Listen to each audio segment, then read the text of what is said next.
Good evening, everyone, and I would like to welcome Lucy Brown to Usnn. Say hi. All right.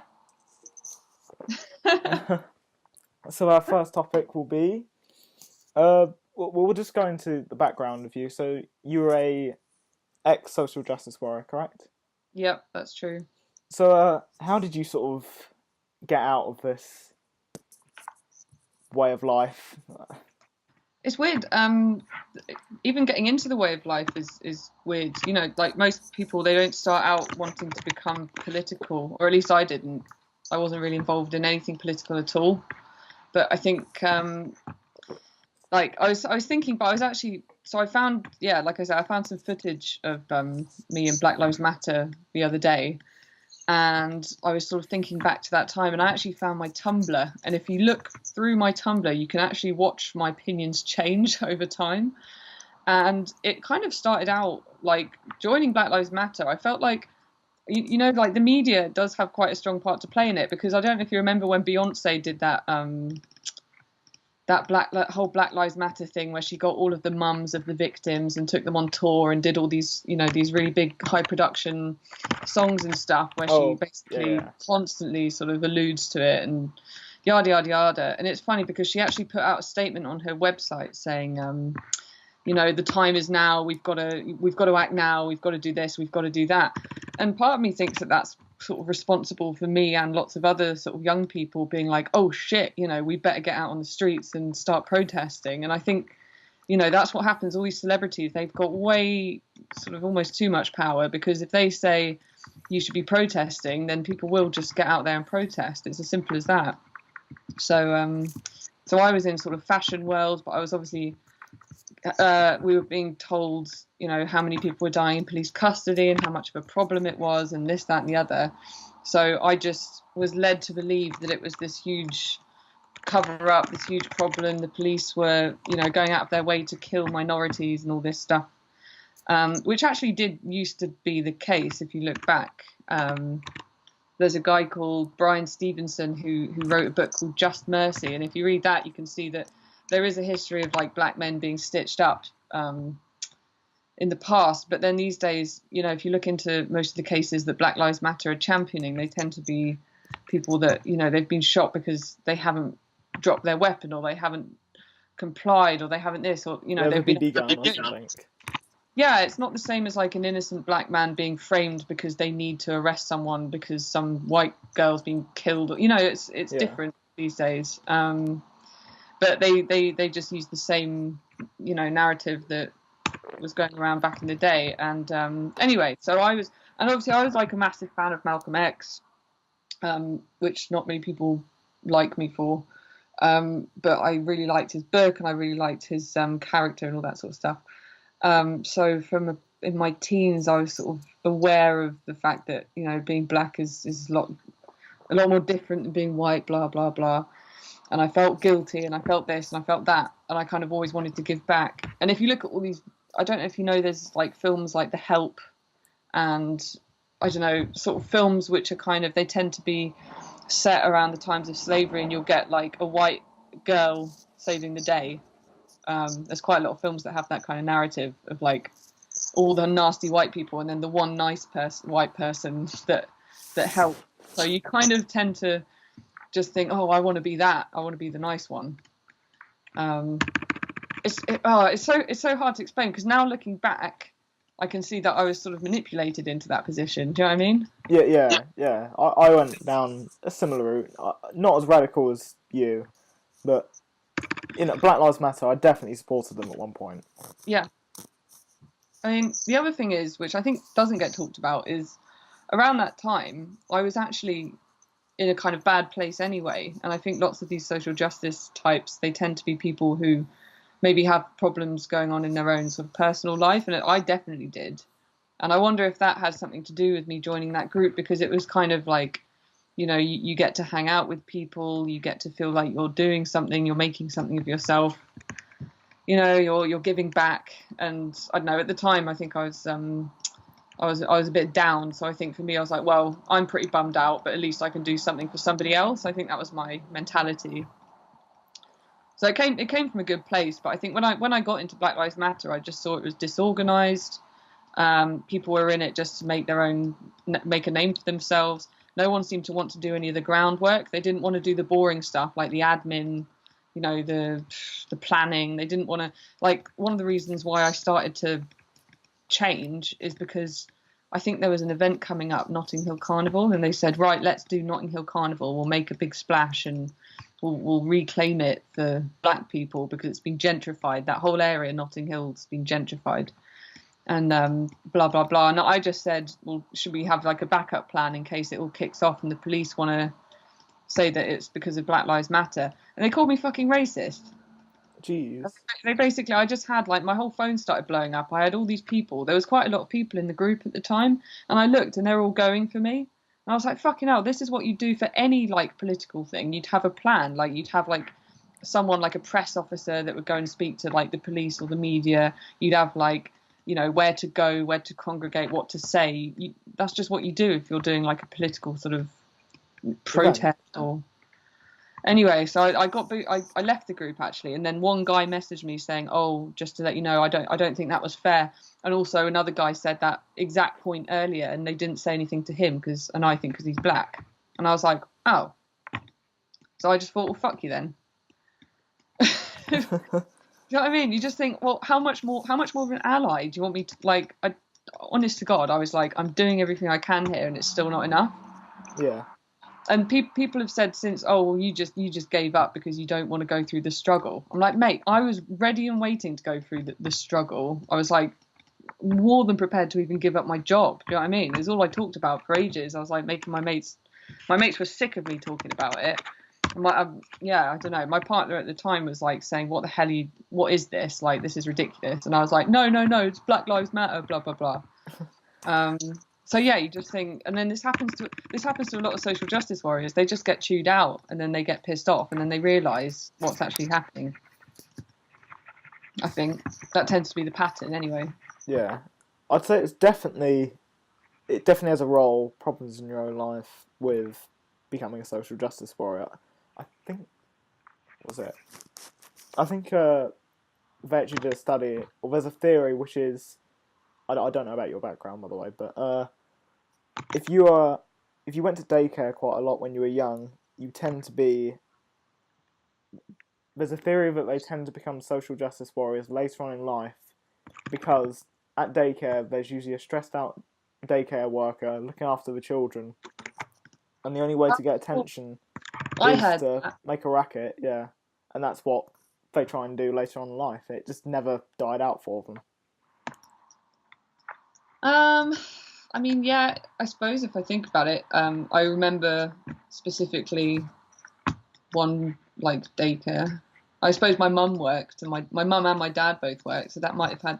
There's definitely a psychological aspect of being a social justice warrior. They definitely go for the weaker members of society, like people with mental health problems and some sort of personality disorder or something. Something's gone wrong generally in like social justice warriors' life, I would say. Yeah. Well, yeah. It does cut both ways, because I think when Antifa when they're there, it tends to be, apparently afterwards you just see all these children getting into Mercedes, or teenagers, they're not children, and with their rich parents. You think surely they wouldn't have as many problems as someone from a working class background. No, I mean, the people that I know from working class backgrounds who are in support of, say, class war, there's this thing online called Class War, and there's a girl called like Lisa McKenzie, I think, but they gave up on Antifa a long time ago because they just got pissed off. They were like, what the hell are these rich kids doing? And I think even Black Lives Matter in the US, they're starting to get pissed off with Antifa. They're saying that they're using their white privilege to smash stuff up and like make everything a complete mess. So yeah, Antifa are not very popular by the sounds of it. They're yeah, I don't know. I wonder what it's like being a member, honestly. Oh wow. Yeah. I genuinely do believe that they think they're fighting for a huge cause. My theory is they believe, a vote for Brexit, the election of Donald Trump is the next Nazi uprising. They genuinely do believe that. Yep. Yep. They believe we'll start so angry. killing minorities soon or something, Yeah. But the thing is, that's why I say when they go for the vulnerable people, because my experience of people that are like sympathetic to Antifa is they're unemployed, like you say, rich parents that they've got a grudge with, so maybe their parents cut them off, or maybe they don't speak to them or something like that. They tend to be people that drink during the day, that can't look after themselves, that live in squats, that don't, kind of rich kids that probably thought that they were going to be like some sort of rock star or something, and then they get into their mid-20s and realise, no, they just live in a bedsit. And, this is like, it kind of reminds, like, zombie films. Yes. Do you ever think, God, wouldn't it be nice if we had a zombie attack? Because then you wouldn't have to worry about, like, your job or your mortgage or, what are you going to have kids and stuff? All you have to worry about is killing zombies. And it's kind of the same with they don't need to worry about anything, because as far as they're concerned, the world's ending and it's their job to fix it. So they can just, not worry about the other stuff and just turn up and cause riots. And that's kind of what they do, I don't know, recreationally. Yeah. Annoys me. And also it's this whole punk thing, isn't it? They think they're punks. But they're not. Because if they were, well, they wouldn't be communists. Okay. Nah. I think, you were the one who filmed the guy with the sign, weren't you? Yeah. Saying the idea... We should have an open market of free ideas or something. The right to openly discuss ideas must be defended. Yeah, and they start calling him a Nazi. Jesus Christ. And on the other side, it says stand up to threats and violence. And he's Jewish, so yeah, they attacked a fucking Jew with a sign saying that and called him a Nazi and made him an internet hero. So, wow. Well done, them. You got doxed after that, didn't you? I got kind of like just targeted because I actually worked around the corner, so they started pestering me. I don't really know what they're doing, because like some of them would pester me. One of them like apparently saw me on my bike going home one time and then tweeted about how I was riding my bike around this area and stuff, and that I wouldn't stop for an interview. And I was like, what? Like, I don't even remember seeing anyone, let alone someone realizing it was me and sort of tweeting. And it was near where I lived as well, so that did worry me. And then one of them put the name of my work up, and it's around that time I started getting actually quite stressed, because you do, don't you? You think, shit, these guys are like, I wouldn't go out my way to do that to someone. Yeah, that's just taking it too far. That's just being a cunt. I think so. Yeah. But yeah. Just I don't know where to begin, but I they also took the piss because I did that after the video, and then I did a little interview with Kaylin. I said I was quite surprised that Antifa was still around, and then of course they called me an idiot because Antifa have actually been around for quite a long time. But what you're seeing is like the old Antifa, who are like the guys that did the Battle of Waterloo back in 19 something or other, I can't remember. It was like fascist versus Antifa around, I think it was around Waterloo Station, and that was like a sort of historic fight apparently.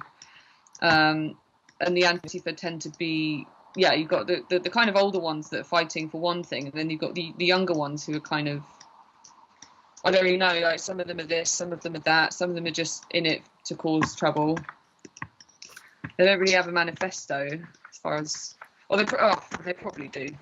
I think there's a book, isn't there? The Handbook of Antifa. Really? I haven't heard of that. Yeah. Actually, just there was that girl... Yeah. No, go ahead.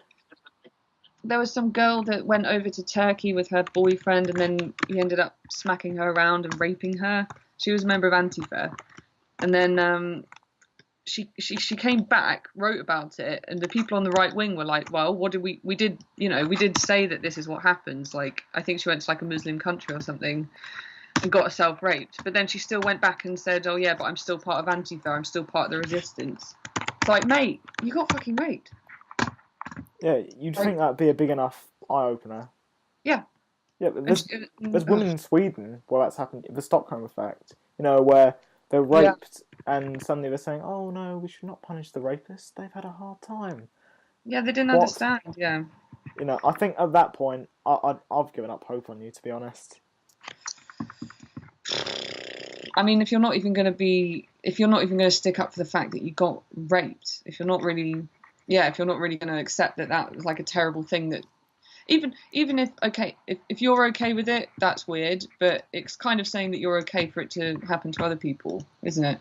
Yeah, it's rather they genuinely do believe that, or they're sort of, with the girl in Antifa, she sort of thought, I'm a bit too deep into Antifa now. If I say, maybe Islam isn't a religion of peace or something, she'll be next. I'll get fucking lynched.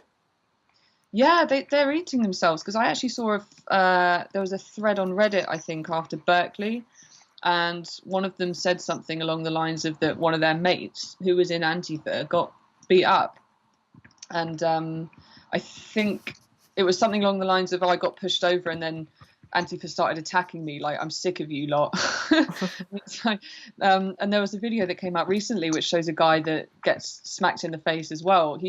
There's these two girls being like, what does being white mean to you? What does being white mean to you? And he's this white guy with ear stretchings, dreadlocks, everything, but they've mistaken him for a white nationalist. And while these girls are shouting at him, this black dude just comes up from behind and just smacks him in the face, just like unprovoked. It's not even his discussion. It's not even a discussion. They're shouting at him and not giving him a chance to respond. But he's just taken it upon themselves because these girls are shouting at this guy, calling him this. He just decides to go in and punch them. It's like there are no rules anymore. And then you see this guy like nursing his wounds, and part of you thinks, well, this is what you guys do to the other guys. So I don't know if I do feel sympathy. I do on a human level, but on the other side, I think, well, this is what you're promoting. You're promoting people to just randomly go around and punch each other. Sorry, but you might get punched if there's no rules. If people don't really have like an idea of what they're doing, then yeah, you're probably going to get, I don't know, in the firing line at some point. Yeah, the violence is just astounding. Yeah, it's similar, if you're a soldier and you're going to war, well, you're expected to kill people, but there's also a chance you'll get killed as well. Yeah. But they just can't seem to grasp that philosophy. Also, I don't think they understand that quite a lot of the people that they've been fighting have been very vocal about the fact that they don't want violence for a very long time, since it all began, since the Richard Spencer punch, I think, and probably even before that. But I've never heard anyone on the right calling for violence, like against Antifa or against Muslims or against anything. I never hear that. But it's Antifa, they're the ones that just go full throttle and, like, I don't know, just think that that's okay. It's kind of barbaric, isn't it? Yeah, you never hear it from the right, really. You might have like one or two nuts. Yeah. But it's nothing like the left, where they don't denounce their extremists at all. No. In fact, they probably promote them. Yeah. Yeah. Well, no, look at Mouldy Locks. I mean, she was there, bottle in hand, going in there, waiting to find someone to punch. So, and now she's a martyr, Yeah. Well, but yeah, I don't know. I worry that Antifa have been weaponized to the point where they're just en route to being sort of future jihadists, really. I know lots of other people say that. Some people don't agree. But, like, ISIS didn't start out as ISIS, did they? People had to be, I don't know, manipulated to become the way that ISIS are now. And I think we've gone a very long way in a very short space of time with Antifa, from people that are just like hippies to people that are out on the streets baying for blood. And I find it quite weird because I've never seen a time where it's been this sort of, I don't know, this dangerous to kind of express your views. So, I don't know. I wonder what the future holds. Antifa, wow, I don't want to think. I really don't. No. Would they use firearms? Obviously it wouldn't happen here because it's impossible to get a firearm, pretty much. There was a picture of them with firearms, but then someone on Reddit, I think, realised that they were sort of either fake or like air rifles. But they're fully like gearing up. I mean, in Charlottesville, around the edges of Charlottesville, apparently in the morning, the police found a bunch of knives that had been stashed in the bushes. Yeah, I could believe they'd have knives. Yeah. I know someone did have a bottle. I had a chat with someone and he got smacked in the face with a bottle in the US. And he wasn't even at a rally. He was just waiting for a train and then bang, smacked in the face. Well, yeah. They're doing bottles of concrete. Really? Yeah, and they're also doing like urine and feces as well. Oh yeah, that happened to Lawrence London, didn't it? Yeah, but it's happening more and more. Like it's primal levels of. That's just weird urine. That's just fucked up. I know. I haven't heard about feces, but urine's just fucked up. Yeah. Yeah. No, it actually kind of scares me, that sort of thing, because will they result to acid? That's what I was just going to ask. Yeah, because when Lauren got that, mysterious liquid on her face recently, there was a moment when you think, "Fuck, is that acid?" And you think, "God, you'd be shitting yourself." You what? You'd be shitting yourself if someone's. Yeah, just at the moment, like I might lose my face. Yeah, although I don't know. I know if you have an acid attack, it hurts instantly. Like Yeah. Instantly, but it's acid. It's not like you can't feel it. Your hands all over your face. You're screaming in pain. Yeah. But no, I wouldn't put it past them, to be honest. I think for them, with this Trump being Hitler thing, as far as they're concerned, every day that Trump is still in power is another step towards Hitler and the Nazis and genocide. So every day they're probably just waking up thinking, God, we need a revolution every single day. We need to kick off every single day. So I wonder what it'll take for them to just take a step back and assess the situation. Until then, I think it's just going to get worse and worse and worse. So my advice, to be honest, for right wingers is not to. I know it's sad, but I don't know if now is a good time to go out and be protesting. I don't necessarily know. Because there's one on in a couple of days in Bristol. I'm doing Gays Against Sharia and Immigrants Against something. It's basically like an anti-immigration, anti-Sharia march in Bristol. And I'm nervous because Bristol is a very left-wing city, and the mayor has come out in support of the mayor of Charlottesville, who, gave the orders for the police to stand down and made things a lot more dangerous. So at the moment, I'm trying to think of ways to make it more safe for us, because we also had a UK Against Hate march in Manchester, and the police, they gave us too small an area to stand in, even though they were told how many people would be there. They also put the protesters next to the counter-protesters. They also just generally didn't really give the event the respect it sort of deserves, because we've all got the right to protest. And I think probably what's going to happen is on Sunday, I reckon there's going to be some trouble. So I'm trying to think, instead of like reacting, you should be doing stuff beforehand. So I've been trying to contact like the mayor's office and the Bristol police and kind of put pressure on them, just to let them know that everything that they say before this event is going to be used against them if anything goes wrong.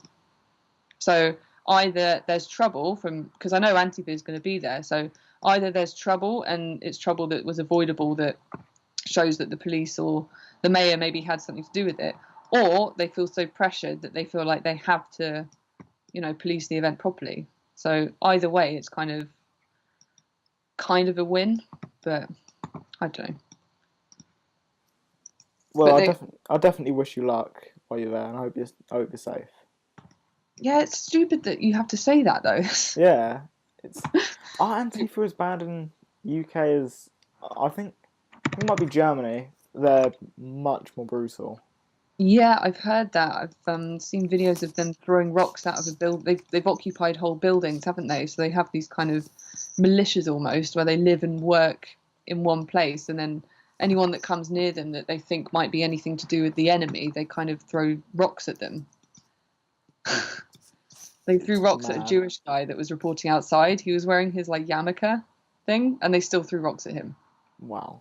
Like, mate, bad optics. But But yeah, so Antifa, I don't know. Hopefully they're not going to get as bad as the US, but I think probably it's one of those things where we saw how bad they were in the US beforehand, thanks to YouTube.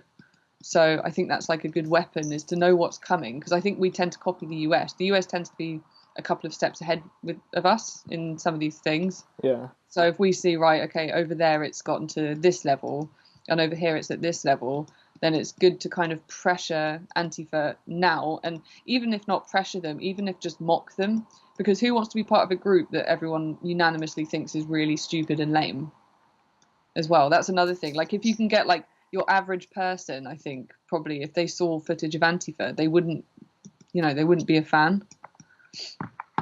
Yeah. So if you can kind of discredit them without having to confront them physically, I think that's another useful way of solving that problem.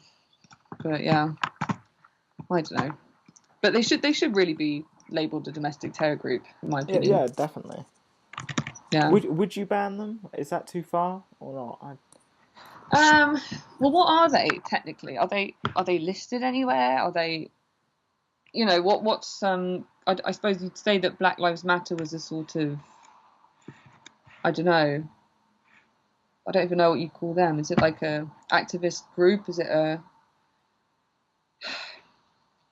I don't know. I don't really know. There's no Could official. you ban them? Would I ban them? Yeah. What would be the grounds for banning a movement like that?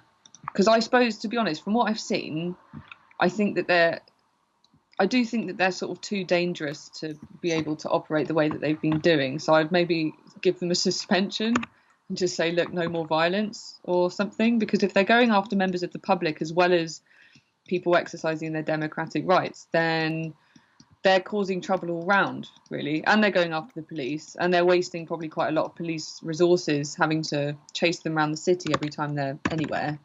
Yeah. And, take all these firearms and weapons off them and arrest them and all that stuff. So they are kind of a bit of a waste of money as well. And there's no clear goal. I don't really know what their goal is, other than to stop what people think and to stop things not going their way. And I'm sorry, but that's just not how the world works. So I don't really see them as like having much credit in terms of like a political force. Really, couldn't imagine one of them in Parliament. Yeah, I can't imagine an Antifa party. No. I can imagine there's probably quite a lot of infighting as well. Yeah, I guess. It's probably similar to your experience in Black Lives Matter, them calling you racist for just saying, well, we need a plan B. Yeah, and I'm guessing that probably quite a lot of them have got big egos. Like, when you watch them on YouTube and you watch the way that they act, and some of them I've seen them, they're posing for photos, giving the finger to the police. They're posing. Oh, yeah. So they're not really revolutionaries, they're kind of posers. So if that's the mentality of the people in your group, and then you want to give any of those people responsibility, I don't think it's going to go very well. I don't think they're going to be able to manage things, or, do the admin, do the calling up if you're going to protest. Like, they hardly ever call up and say that they're going to be somewhere. They just turn up and they get a free rein, which I think is actually against the law. Like, you're supposed to, if you're going to demonstrate anyway, you're supposed to be in contact with the police and let them know. Yeah. So, I don't know. They're just messy kind of thing. But yeah, I don't know. What do you think? I really don't know about the future of Antifa. What the solution to it? I think you just need to start arresting people who cause violence immediately and charge them with the appropriate charges. Do you think we should maybe perhaps ban wearing the masks? I think that might be a step. Yeah, I guess. Yeah. Like, you could put a blanket ban on wearing like stuff that covers your face during a political, but then I suppose that might open up another box of questions. You can't really enforce it, to be honest. I have seen it being enforced actually in the US. Yeah. They were stopping people going towards a march, and they were saying take your mask off, and one girl didn't, and she ended up getting chased around by a police officer. But some places, I think the police have a bit more power, and some places the powers are kind of, I don't know, they're kind of a bit corrupt from the top down. So, yeah, I don't know. So just to wrap up on it, you'd impose a mask ban to tackle the problem?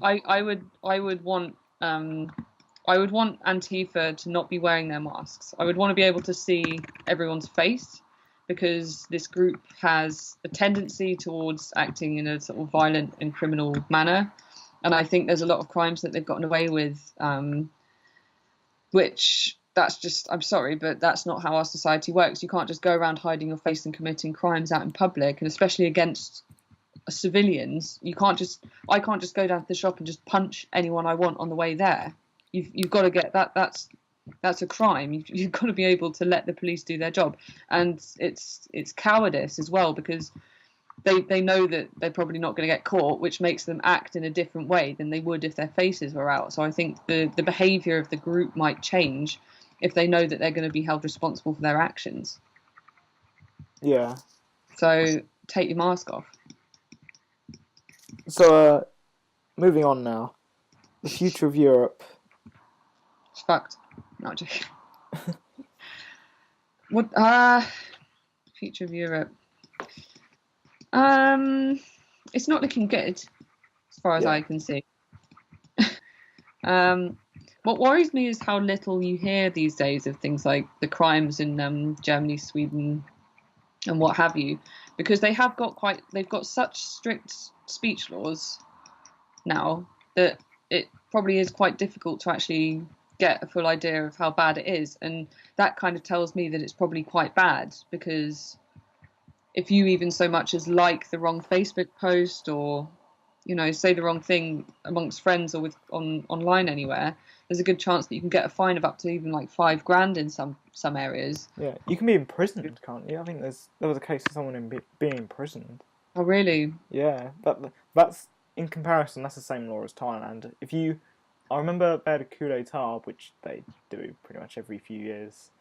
It was about 2 or 3 years ago, and there was a sign. I can only read some of it because some of it was in Thai, but it said like and share, and then bars. And I found out later, if you like and share the wrong Facebook post, you'll be imprisoned over there. Really? So, yep. And I think over there it's actually illegal to criticise the royal family or the king.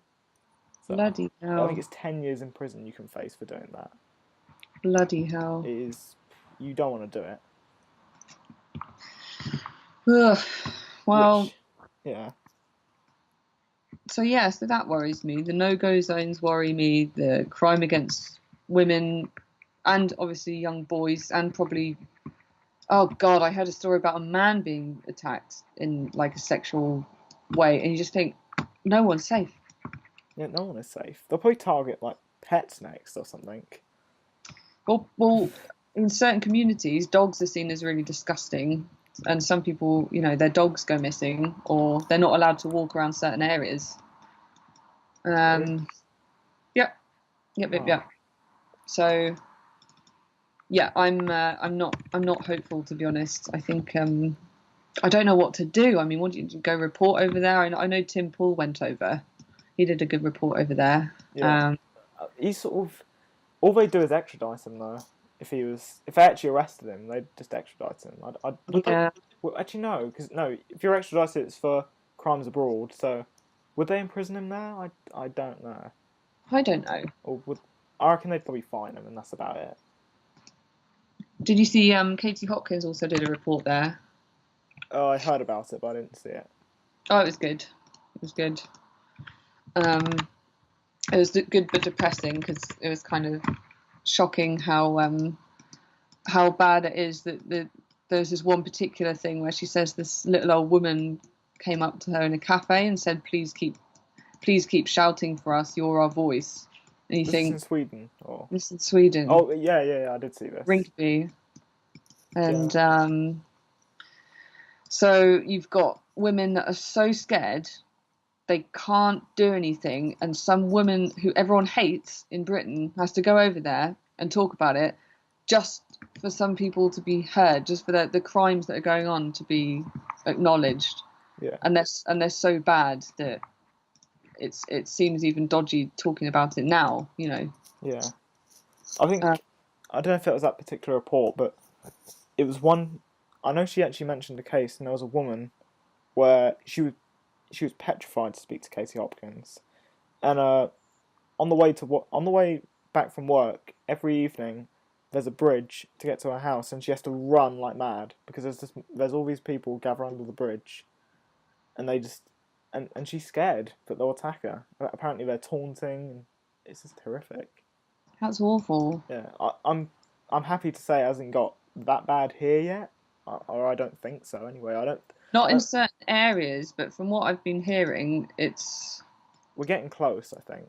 Yeah, we do have areas like that, and I think it's really selfish of people who are living in quite affluent areas just to poo-poo it and just to say, oh no, it's not happening because I can't see it. And I think it is happening in towns across Britain, and I think it's happening a lot more than you'd think it was. Like, I was even quite surprised to hear about Oxford, because I always thought that was like, you know, like Cambridge is quite a well-to-do area, but nope, you know, same problems. Friend of mine was telling me some horrible stories about stuff that happened to friends at his school. One girl was a white girl. She was taken and chained up in the backyard of, and there was this group of Muslim lads, and they chained her up like a dog, made her eat and drink out of a dog bowl, and just took turns on her for a very long time. And that was her life for a while, was just living at the end of someone's garden in Britain and being treated like an animal. Wow. And that was a few years ago. That was about 20 years ago. Wow. So, or maybe a bit less, I think. But anyway, but regardless, that's like, and it's so close to home. And he says that he's got stories, so many people that write in, it's either happened to them or a friend of a friend, and lots of people, lots of girls apparently from my friend's town. It's either they know someone or their friend knows someone, or it happened to them. It's so close. It's so close. It's just under our noses. And then you get the odd thing from BBC, like the Three Girls documentary coming out, and everyone talks about it for a couple of days, and then they're on to the next thing. Yeah. Yeah, and the feminists, obviously, the feminists don't touch it with a barge pole because of the ethnicity thing. I know in Sweden they actually go after people. I think women there are scared to speak out because of feminists. That's one that. Yeah, I heard that. I can definitely believe that. Yeah. So that's where we are. We've got women protecting the rights of rapists. Yeah. And people in Britain being basically enslaved and not helped at all. Great. So yeah, if we're like that, then what's Europe like? Yeah. I think personally, I view it as we're the best of a bad situation at the moment. You know, you've got Poland, or second best. You know, you've got Poland, which they're doing amazing. You know, they've seen what's happened to the rest of Europe, and they're sitting back and just watching it burn, I guess. Well, yeah. I mean, I went to Poland recently. I have family there, and I got talking with this one guy who's like a kind of cousin-in-law or something. He was like saying, yeah, if you're white, you're racist. If you're this, you're that, and he knows, and they know what's being told to the rest of Europe, and they've just kind of rejected it, or at least the people I have. Yeah, but I think they're coming under quite a lot of pressure as well now. They've had their EU voting rights taken away. Is that right? I haven't heard. We'll probably fact check. I'll look that up after. Yeah. I don't know. There's some other stuff with they're kind of changing. I think they're changing High Court judges kind of when no one else really gets a say. They're moving a lot of people around in certain seats, and I think they're doing it so that the people can't vote. And apparently there's some kind of draconian laws coming in with I think it was abortion and something else like gay rights. I don't know if it's all like a bed of roses over in Poland, or I don't know if maybe they're just doing what they think is best because the EU are trying to clamp down on them. Because I think the EU are trying to blackmail them into taking in a load of refugees. And then they said, well, we've got loads of refugees, but they're from the Ukraine, and we like those, and we want to keep them. And they said, no, you've got to take these guys. They were like, no. So we're like, right, well, you're going to have to face a fine then, or something ridiculous. Personally, I think they should just leave. They should do what we did, and leave, and not have a... Brexit. Yeah.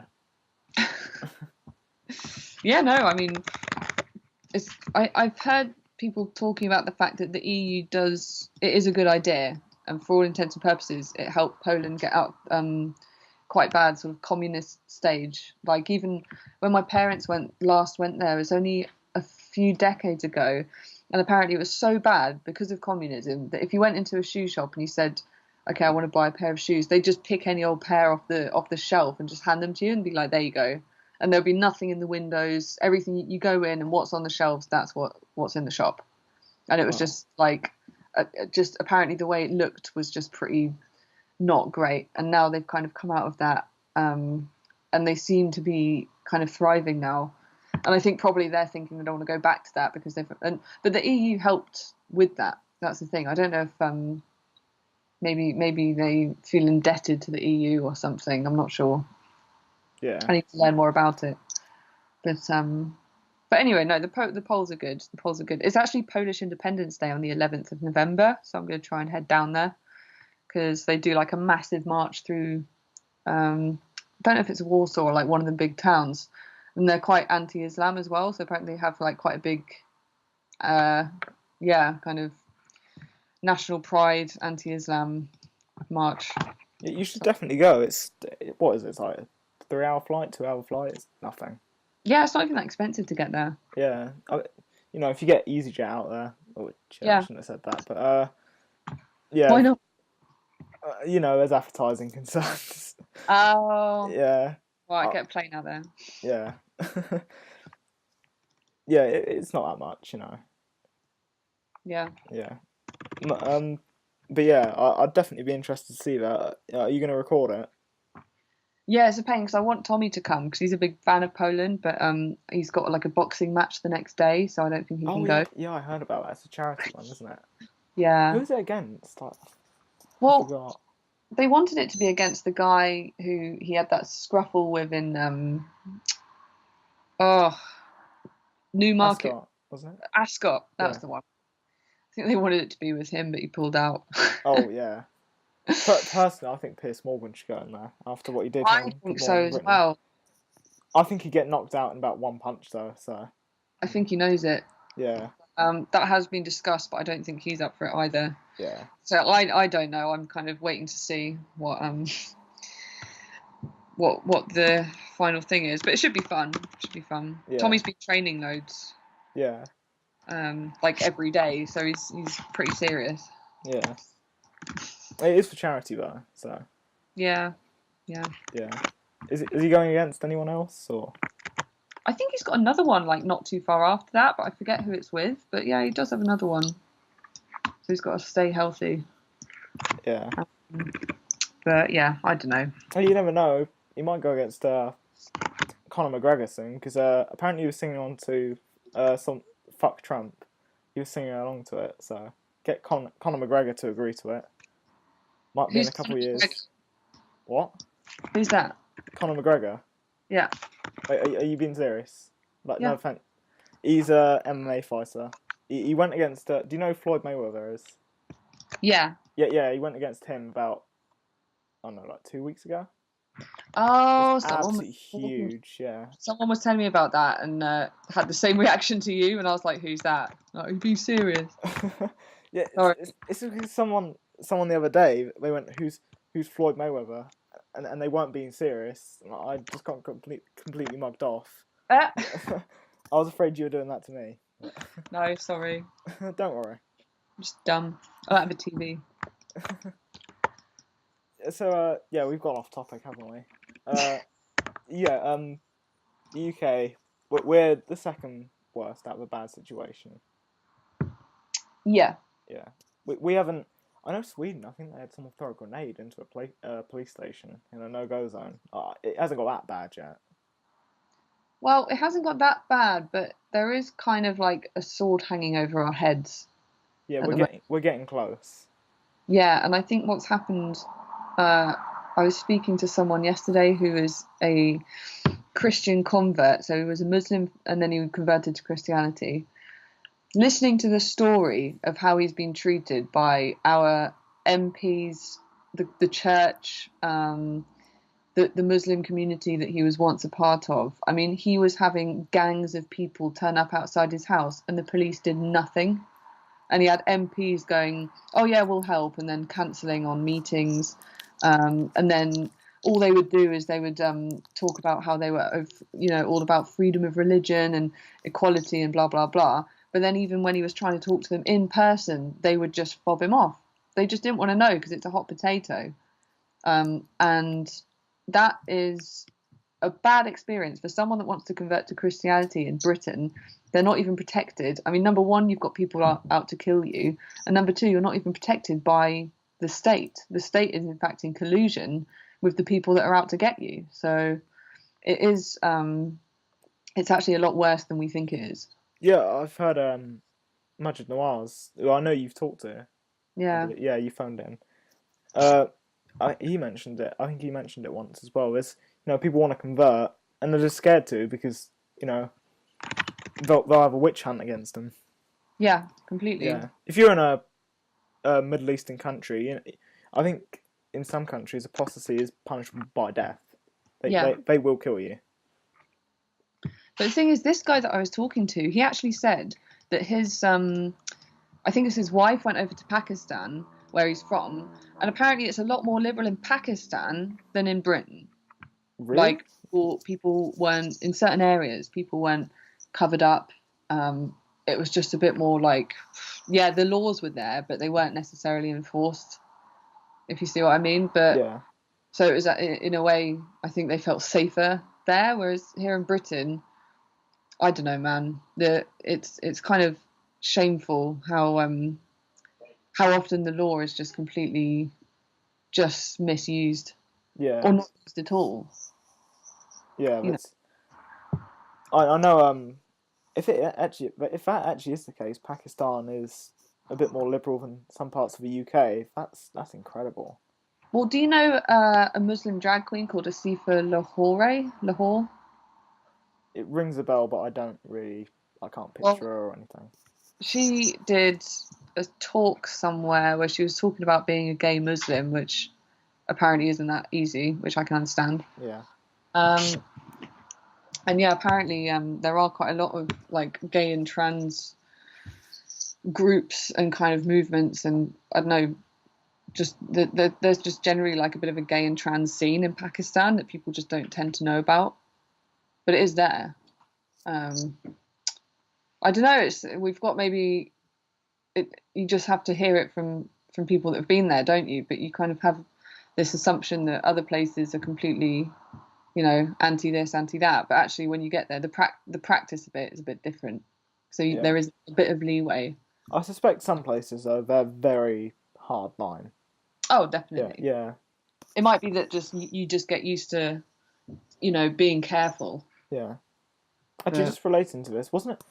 I think I read somewhere. North Korea, they started making jokes saying North Korea is now safer than London or something. I didn't hear that. You know it's getting bad when that. It might have been a fake news story, but I remember seeing it from a mainstream news network. I don't want to get myself in trouble. So, yeah. Yeah. If they're making jokes at us, well, that really does say something. Yeah. Yeah. But so just moving on to gay pride. Yeah. Yeah. What are your thoughts on gay pride? Fucking retarded. You really hate it? Yeah, I hate it.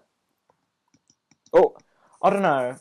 That's difficult to say because I don't like it. I wouldn't say I hate it. I don't despise it, but I don't like it. Gay pride. I think it is used as a weapon against straight people, and they include everyone apart from the straights. And to be honest, I think sexual pride is just dumb. Really, it's just unnecessary. But yeah.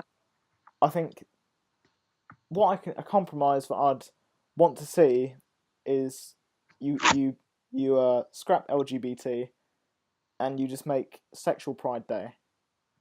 So that includes straight, gays, transgenders, lesbians, attack helicopters. Everyone. I don't know if that sounds a bit weird. Sexual Pride Day. Because I don't know. It sounds weird, but I'd be willing to make the compromise just so everyone's included. See, I don't mind the gay pride. I don't mind it. I'm pretty gay myself in terms of my attitudes are quite gay.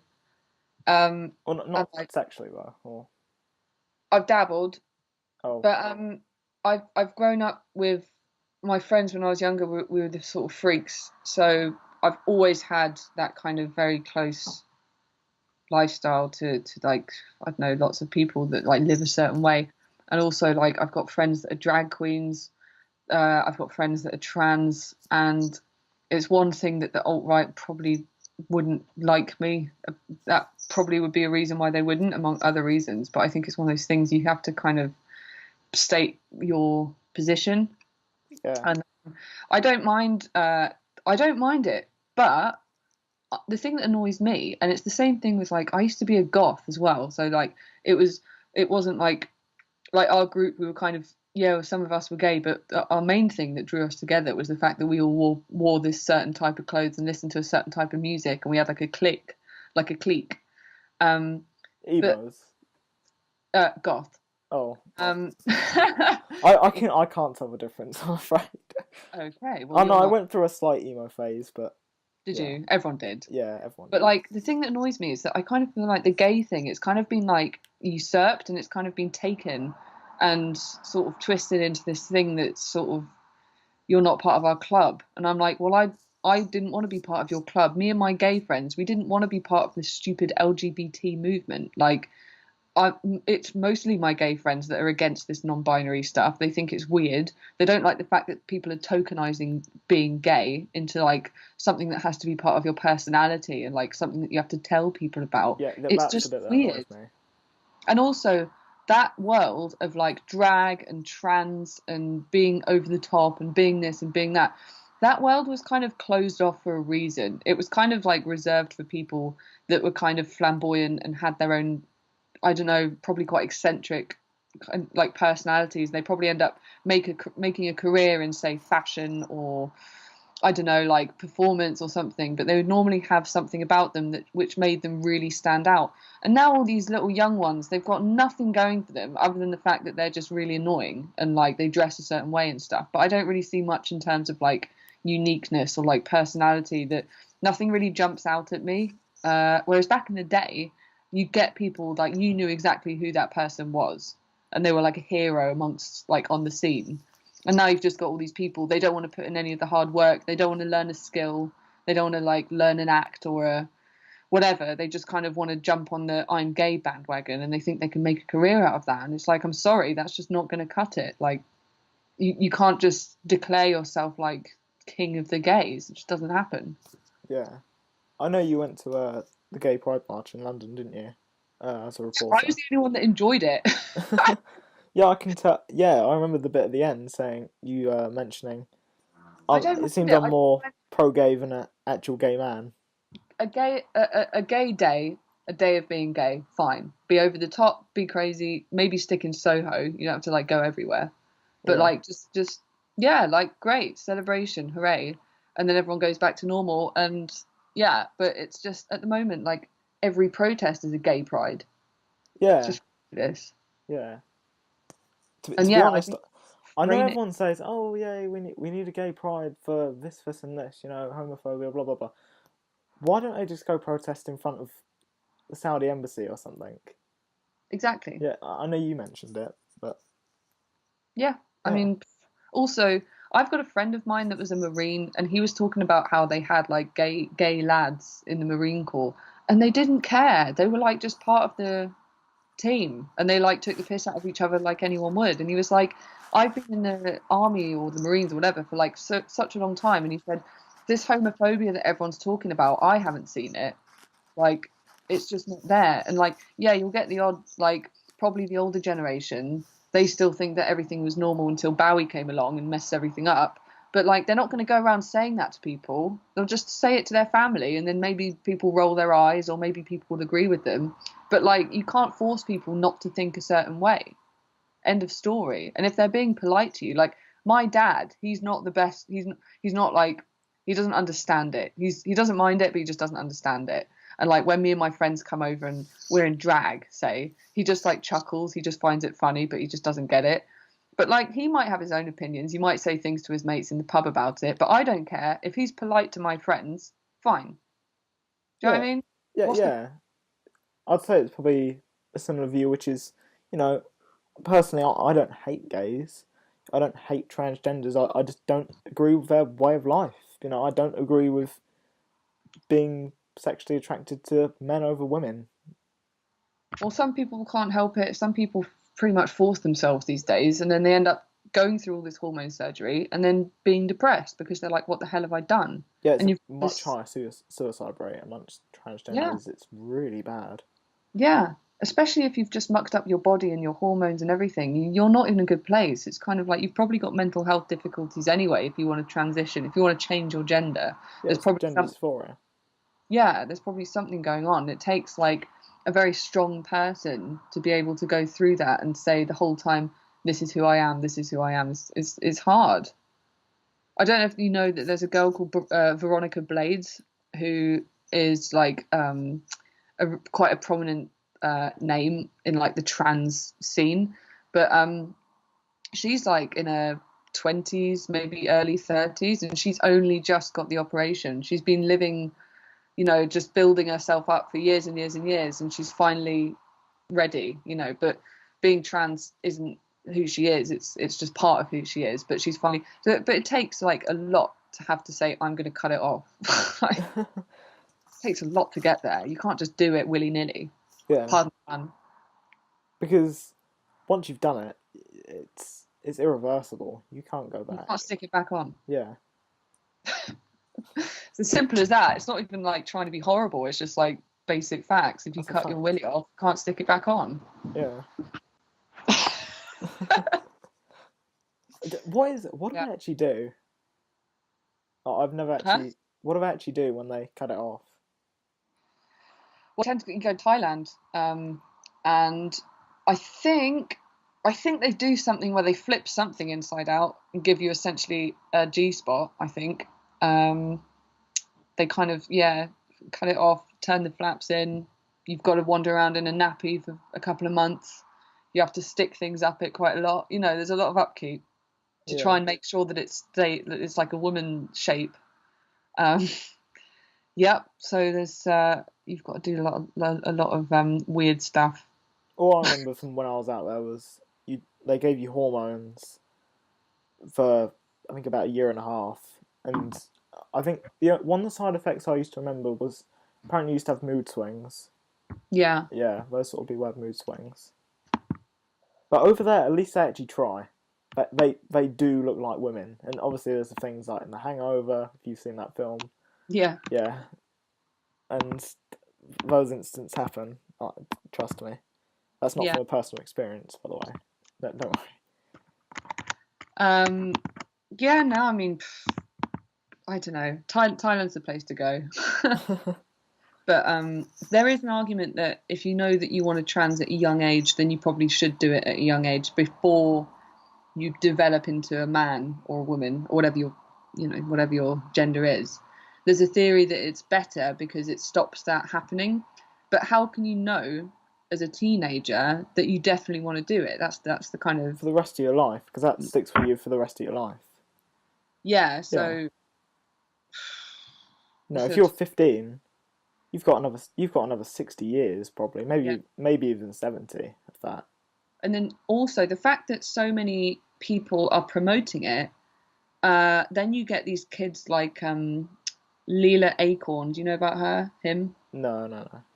Like a young trans boy who wanted to be a girl. Was obviously on Tumblr a lot and all these kind of pro-LGBT sites. But her parents were Christian, very strict, kind of anti-gay people. So they were pretty adamant, like, yeah, no, you're not going to do that because you're our son and that's never going to happen. So Leela goes out walking in the middle of the night, walks straight onto a motorway and writes a suicide note and just basically throws herself under a car. And that is like a 12-year-old, I think, around the age of 12.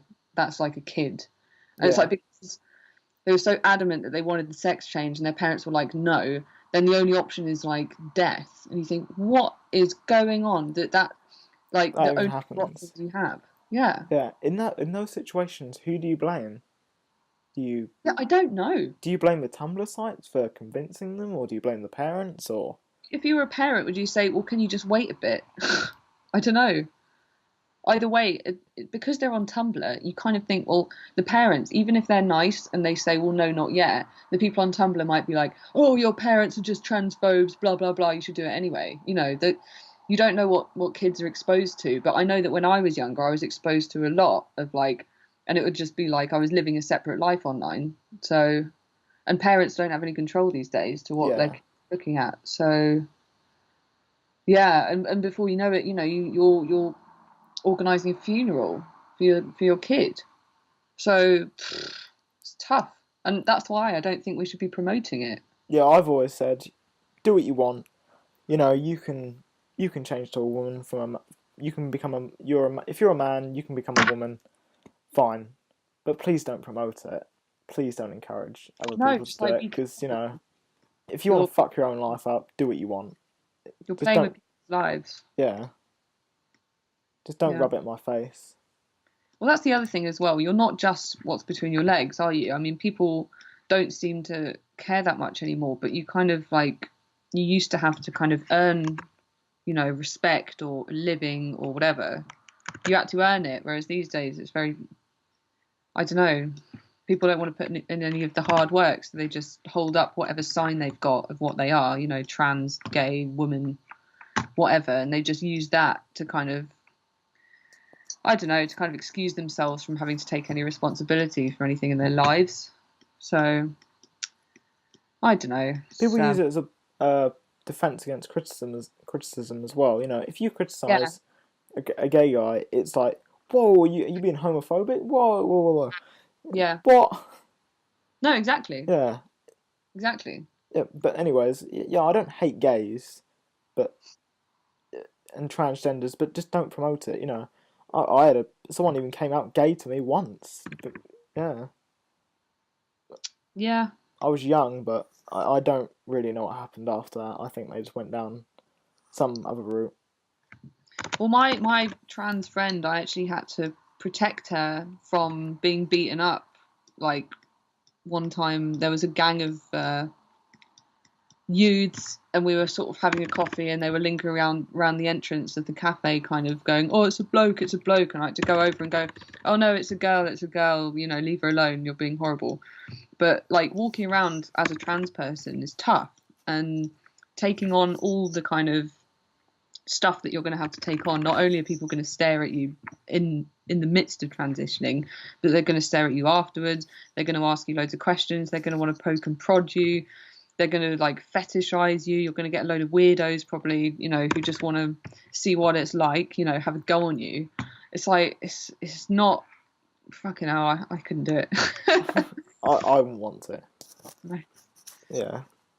But yeah, you've got all sorts of things, you know, with that lifestyle change. Yeah. You know, where I don't like it is when you see those sort of people and they use it as a weapon against you. I just think, fuck off. No. Also, look at people like Lana Wachowski, like the Wachowski sisters, who are now who used to be with the Wachowski brothers, but they were the directors of The Matrix. But they, like, the reason that you know who they are is because they directed The Matrix. It's not because they're trans. Do you know what I mean? Yeah. Like, that they still had to, despite being trans, they still had to create and produce several, like, box office films to be able to be respected in the industries that they're being, you know. So you can't just say, oh, I'm trans and I want to be a filmmaker, and then not put any of the effort in. You've got to actually put in a lot of effort and actually produce good work.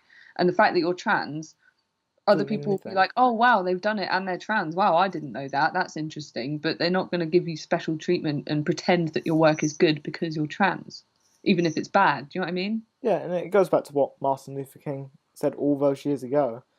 You should be judged on the quality of your character. Oh, that's racist. Yeah. Yeah, that's pretty racist of you there. But yeah, I don't know. So yeah, just knock it back a bit with the promotion of, quite a troublesome thing. Yeah. I just want to touch on more of the future of Britain before we wrap this up. Do you think there will be a hard right-wing government?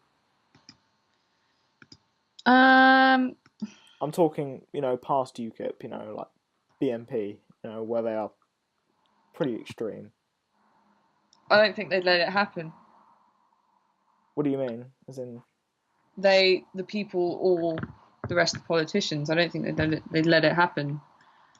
I think we're so programmed to completely reject anything that's sort of pro, nationalism or hard right sort of values, that I think we're just naturally inclined just to reject it. So I couldn't really see, I don't know, unless it got really bad and people had nowhere else to turn.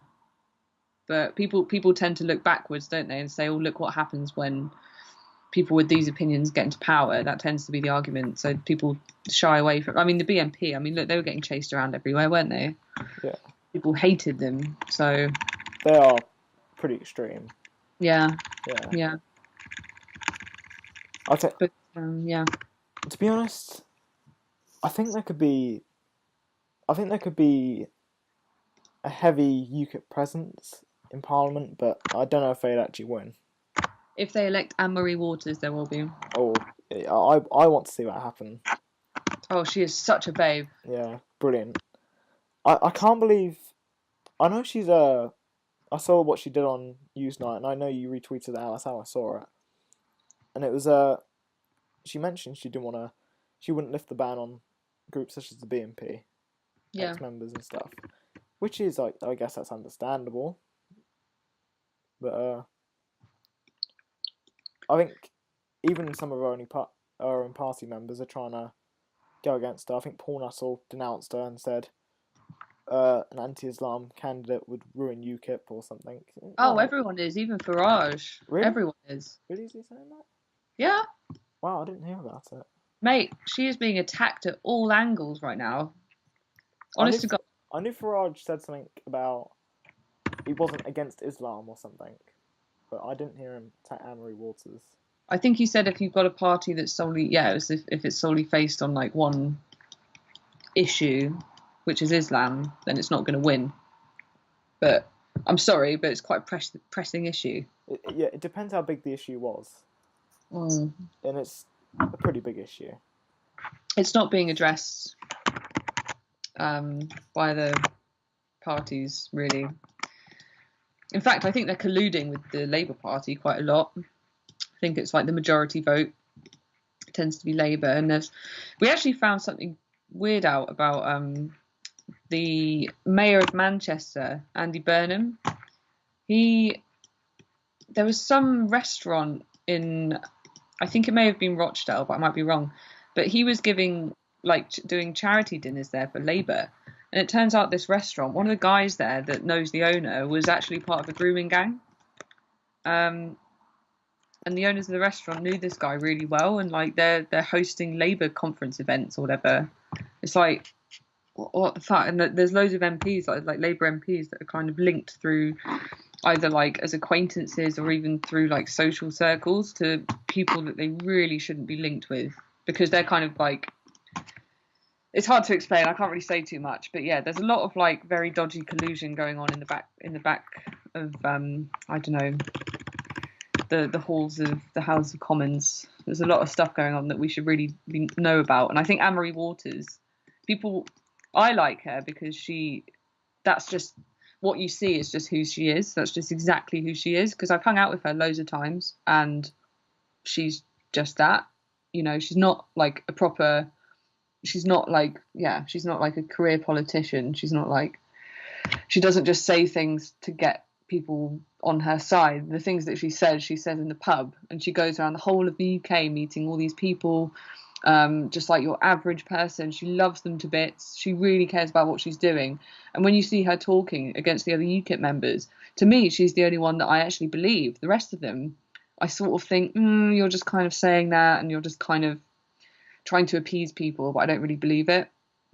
Yeah, so, that's why I think that's how they sort of got into mainstream politics. Really, they said things that other people wouldn't, and now they've become that they won't say certain things, even they're scared, which is a real shame. But whether there's going to be a new party, I don't know. Yeah. Yeah. It's not looking good for the UK. Well, I have quite a lot of hope because we have, like, so I've been working with the Rebel. Yeah. And every time we're on the road, you'd be surprised how many people are supportive. And I think what's exciting is that we actually do have like a platform now, which we are literally working for, the people that are messaging and commenting and liking and all that sort of stuff. And it's nice to be able to realize that there are groups like Gays Against Sharia, and I don't know, like a variety of different groups that you just our eye on Islam, say, or like Marias or whatever. But there are so many groups that have been doing this for years. But now under the Rebel banner, there's kind of like we have a way of kind of getting that message across even further over to Canada and the US, and other places. But it's kind of like having like a massive torchlight just to go around and shine it on like problems that we've got in the UK, just to keep people aware.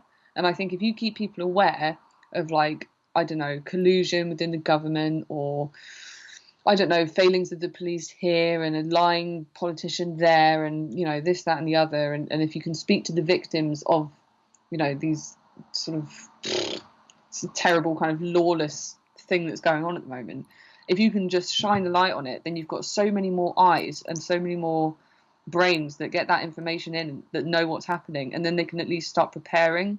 And they can get ready for, what they know, that the media is lying. They know not to trust it. They know that you have to keep an eye on the police and the politicians. You can't trust them to just, make it all better. And you can maybe start, I don't know, building sort of groups, or just even just being able to speak openly with people about these issues now. So I think I'm starting to see a change in like the attitudes across Britain. Through the lens of the Rebel, I'm starting to really see that happening, and it's kind of giving me a bit of hope, actually, because I think it's kind of all hands on deck at the moment. So, and I'm seeing so many people that are getting out of their houses to kind of talk about these issues, and to go give marches and give speeches and stuff like that. Is starting, like, there's this kind of snowball effect that I don't think is going to stop, personally. So I have a little glimmer of hope. Oh no, I still don't think we're doomed, but the reason why I wanted to sort of touch on this was the other day I saw a tweet by Brittany Pettibone. Do you follow her? Yeah. Yeah. And it said, I forget what it actually read. It was something about someone being it was the guy who mocked ISIS, and they're arresting him for Islamophobia or something, or investigating him.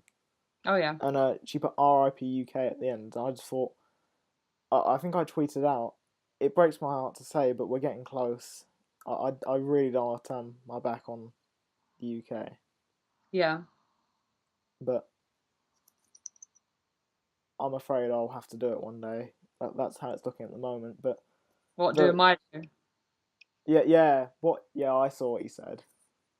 Where he said, "I'm now American." Although I'm a dual citizen anyway, so.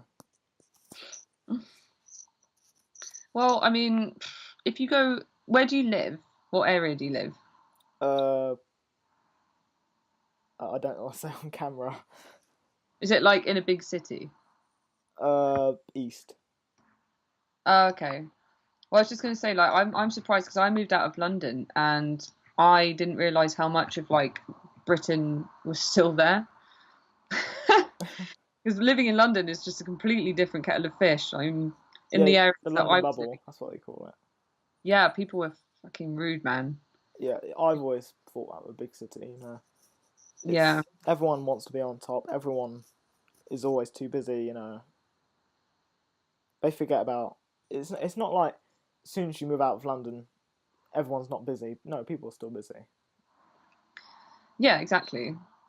But it's just nice to even be able to look at like English architecture, like go around like English towns and stuff and be like, oh, there is still something worth saving. It's not like as when I was in London, I was like, oh my God, we're doomed. And now I go around the country and I think, well, actually, there's still a lot of beauty in England.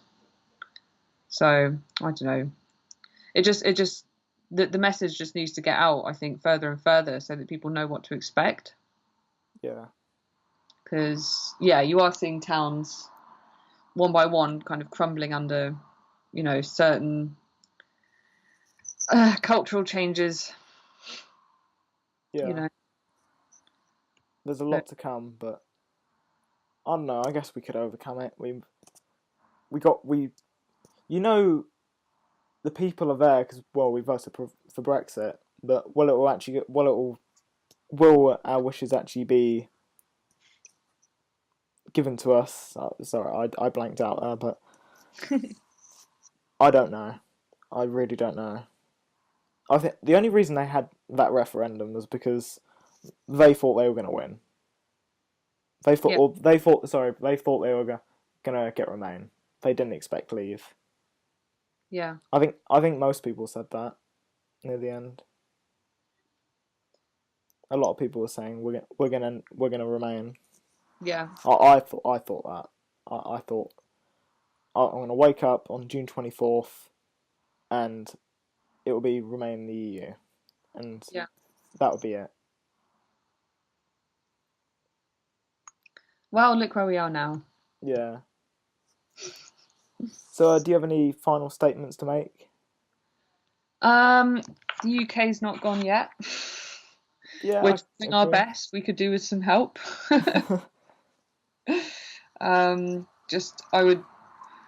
would say anyone that's interested in this stuff, I'd say one of the best things to do is to pick up either a book or a camera or something and just kind of I think it's one of those things where if you kind of start learning about what's going on and if you kind of teach yourself, because the media it all leans one way, so you've got to watch, you've got to make a list of different YouTubers that you like that kind of and get different information from all these different sources. Probably watch the left-wing stuff as well, because then you've got a more balanced view of what the arguments are.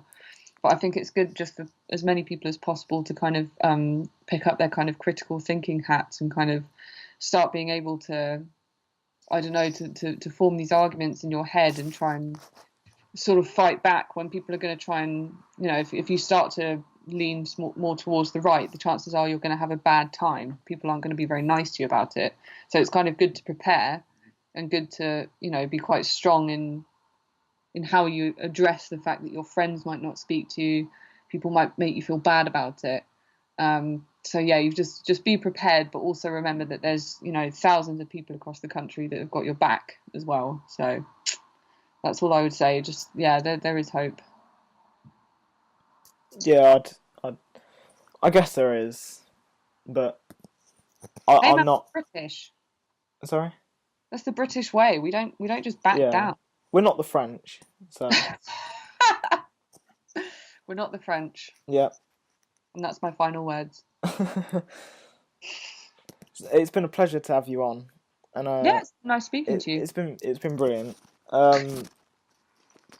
So thank you for watching, everyone, and I hope to see you soon. You too. Bye. Bye.